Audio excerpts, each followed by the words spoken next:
Good morning children. आशा है आप घर पर रहते हुए भली भांति अपना अध्ययन कार्य कर रहे होंगे और अच्छे बच्चे व अच्छे विद्यार्थी होने का प्रमाण दे रहे होंगे।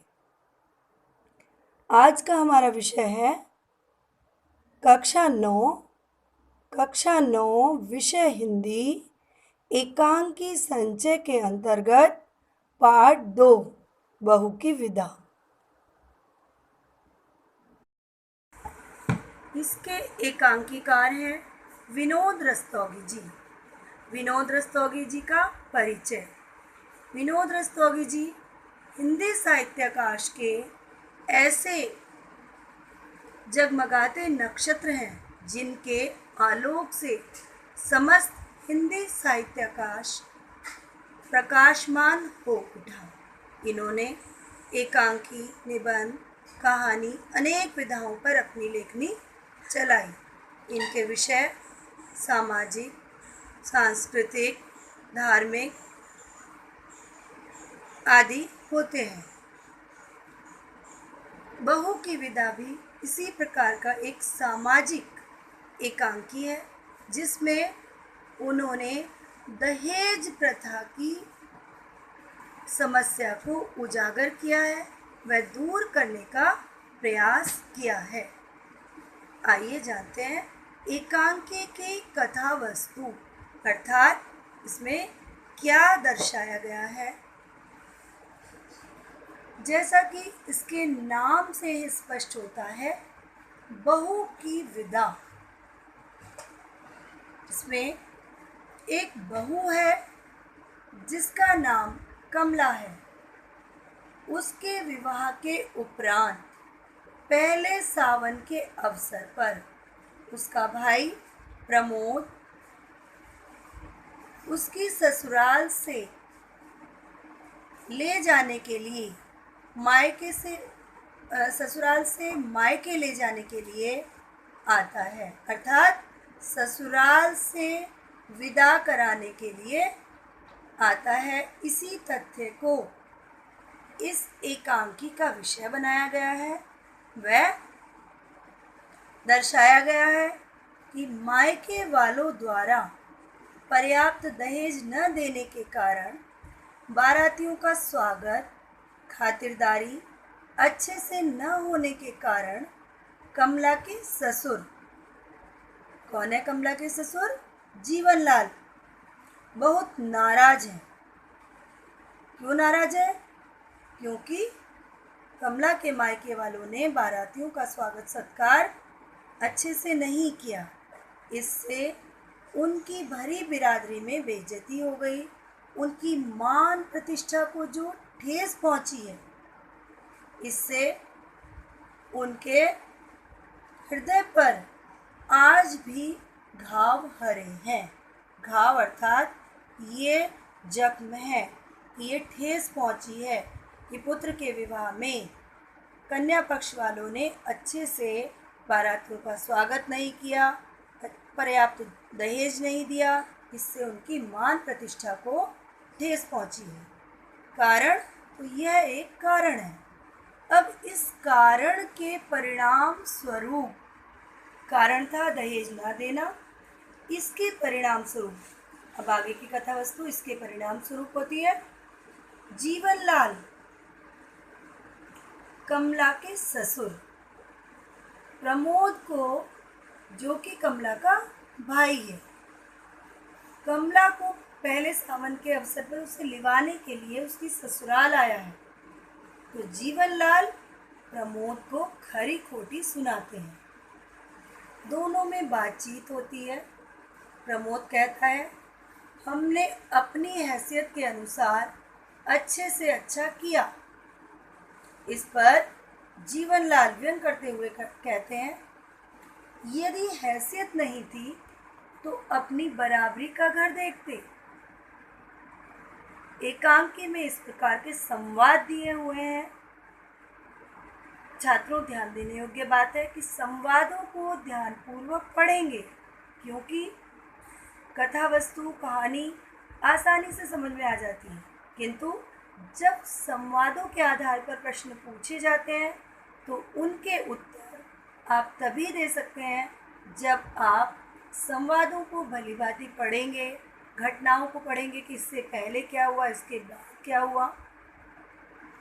तो इस पर जीवनलाल जब कहते हैं कि यदि हैसियत नहीं थी तो अपनी बराबरी का घर देखते, झोपड़ी में रहकर महलों से नाता क्यों जोड़ा। यह संवाद किसका है? जीवनलाल का।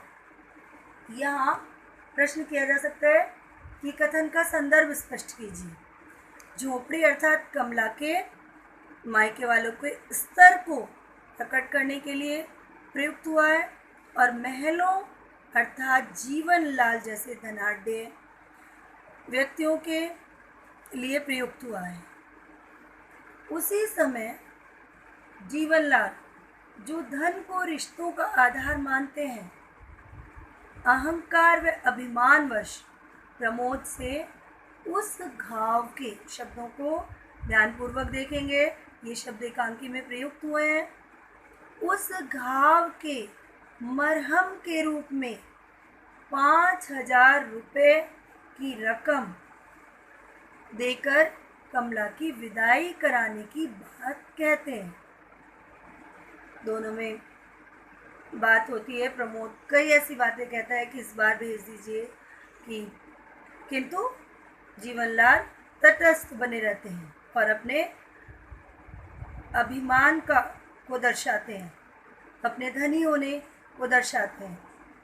तो प्रमोद कहता है कि आप इस बार भेज दीजिए और यह धनराशि 5,000 रुपये आपके जख्मों का मरहम, आपके घाव का मरहम कमला को गौना यहाँ ध्यान देने की बात है कि जब दूसरी बार विदा किया जाता है लड़की को मायके से, उसको गौना कहा जाता है, तो वह रकम गौने के समय दे दी जाएगी। इस पर जीवनलाल अपने आप को अनुभवी बताते हुए कहता है, प्रमोद की बात से इनकार करते हुए कहता है, उसकी बात काटते हुए कहता है कि ये बाल धूप में सफ़ेद नहीं हुए, अतः कमला की विदाई तभी होगी जब 5,000 रुपये इस हाथ पर रखोगे।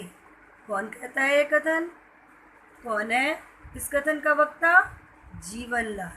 किससे कहता है? प्रमोद से।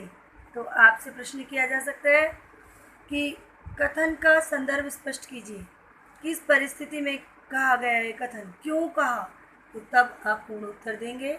यह कथन जीवनलाल ने प्रमोद से उस समय कहा जब वह अपनी बहन कमला को उसके ससुराल से विदा कराने के लिए जाता है और उसके ससुर 5,000 की रकम देकर, घाव के मरहम के रूप में देकर विदा करने की बात कहते हैं। इस पर प्रमोद कहता है कि अब विदा कर दीजिएगा, गौने के समय दे दिए जाएंगे। तो प्रमोद के इस कथन के प्रत्युत्तर में जीवनलाल यह कथन कहते हैं। कौन कहता है? जीवनलाल। ये स्पष्ट रूप से लिखेंगे कि जीवनलाल यह कथन कहते हैं कि उन्हें जीवन का बहुत अनुभव है, अतः वह बिना 5,000 रुपये लिए कमला को इस बार नहीं भेजेंगे। इस पर प्रमोद कहता है, यदि रमेश बाबू होते तो। रमेश बाबू कौन है? रमेश बाबू कौन है? रमेश बाबू कमला के पति। कौन है? कमला के पति।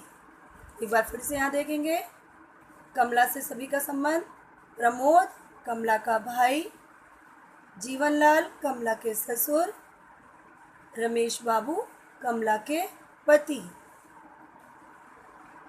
आगे हम पढ़ेंगे राजेश्वरी, जिनकी चर्चा आगे होगी। कमला की सास विमला के विषय में बात करेगा। प्रमोद कमला की छोटी बहन है तथा कमला की ननद गौरी, जिसे लेने के लिए रमेश उसके ससुराल गया है। जिस प्रकार प्रमोद अपनी बहन को कमला को लेने के लिए उसके ससुराल आया है। किस अवसर पर? सावन के अवसर पर। तो उसी प्रकार कमला का पति रमेश बाबू भी अपनी बहन गौरी को उसे लिवाने के लिए गया हुआ। तो रमेश बाबू होते तो प्रमोद की बात बीच में ही काटते हुए बड़े अभिमानपूर्ण ढंग से कहते हैं, वह होता तो क्या कर लेता, वह होता तो क्या कर लेता। यहाँ जीवनलाल अपने पुत्र को संस्कारी बताते हुए कहते हैं कि वह तुम्हारी तरह से बड़ों से जबान लड़ाने वाला कोई आवारा छोकरा नहीं है। ये संवाद दिए हुए हैं इस प्रकार के कि मेरा पुत्र बड़ा संस्कारी है, जिस तरह से तुम मुझसे बराबरी कर रहे हो तो इस तरह से वह जबान नहीं लड़ाता है। अब यहाँ पर प्रश्न फिर उठता है, रमेश बाबू कहाँ गए हैं? अभी हमने समझाया है तो आप बता सकते हैं। वह तुम्हारी तरह से बड़ों से जबान लड़ाने वाला कोई आवारा छोकरा नहीं है। श्रोता ने वह शब्द किसके लिए प्रयुक्त किया? तो आप उत्तर में लिखेंगे किसके लिए? रमेश के लिए। और ऐसा क्यों कहा गया? प्रश्न आ सकता है, ऐसा क्यों कहा गया कि वह तुम्हारी तरह से आवारा छोकरा नहीं है? कि यहाँ पर जीवनलाल अपने पुत्र को प्रमोद से बेहतर बताते हुए, अच्छे संस्कारों वाला बताते हुए उसकी बड़ाई करते हैं। यहाँ ध्यान देने योग्य बात है, जीवनलाल डींगे हाँकते हुए कहते हैं कि हमने अपनी पुत्री गौरी के विवाह में बारातियों का स्वागत इतने अच्छे से किया, इतना दहेज दिया कि देखने वालों ने भी दांतों तले उंगली दबा ली। गौरी जीवनलाल की कौन है? पुत्री। अब जीवनलाल और प्रमोद के वार्तालाप के बाद प्रमोद अपनी बहन कमला को, प्रमोद को ये विश्वास हो गया कि अब आगे बातचीत करने से कोई फ़ायदा नहीं, जीवनलाल उसको विदा करने वाले नहीं है। किसको? कमला को। तो अब वो पूछते हैं क्या मैं अपनी बहन से मिल सकता हूँ? तो उसको मिलकर सांत्वना देता है कि वह किसी प्रकार अगली बार आएगा और घर भेजकर, किसी प्रकार से घर भेजकर जीवनलाल के घाव का मरहम लेकर, यानी कि 5,000 रुपये की धनराशि लेकर आएगा। तो यहाँ आपसे प्रश्न पूछा जा सकता है कि घाव का मरहम किसके लिए है? तो डायरेक्ट दहेज ना कहते हुए आप वही बताएंगे कि बारातियों का स्वागत न करने के कारण जीवनलाल के हृदय पर गहरे घाव हुए, भरी बिरादरी में उनकी प्रतिष्ठा को ठेस पहुंची है। तो इसके लिए वह घाव का मरहम अर्थात 5,000 रुपये लेकर आएगा।